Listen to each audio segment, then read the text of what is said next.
If Trump wins, what would you like to see Bobby Kennedy in the administration? Where would you like to see him, in what position, if he were to join a Trump administration? So there's a lot of positions that Bobby could fill. For instance, Attorney General is one. I don't think he's interested in that. Personally, I wouldn't wish on him Secretary of HHS. That's a horrible job. You got responsibility for Medicare, Medicaid, all these federal programs. It just goes on and on and on.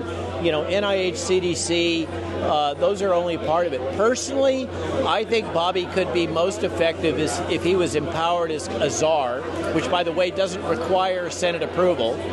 I think that putting Bobby in a position of a strike force as a czar to root out federal corruption, particularly in the healthcare industry and HHS, might be a better path for him than having a formal Senate-approved appointment, because they're going to rake him over the coals and they're going to force him to make compromises that he doesn't want to make. And I fear that if he comes into the bureaucracy, they're just going to destroy him. They're going to eat him for lunch. That people don't recognize how wicked D.C. culture is. D.C. has nothing to do with mainstream America. It has nothing to do with the flyover states. It's a very different culture here. It's avaricious. It is grasping. It's all about power and money and what can I get for me.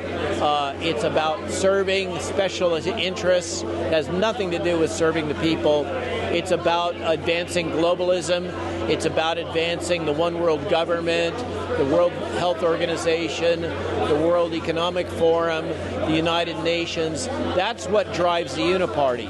And frankly, I fear that if Bobby gets into a cabinet level position, he's just going to have a life of hell until they manage to run him out. The confirmation process would be pretty wild. Wicked. It would be wicked. And I have a lot of buddies that are true D.C. insiders and veterans of prior administrations, including the Trump administration. And you got to, be careful what you wish for, is all I can say. That is not a happy place to be. You have to gird your loins and go in for battle.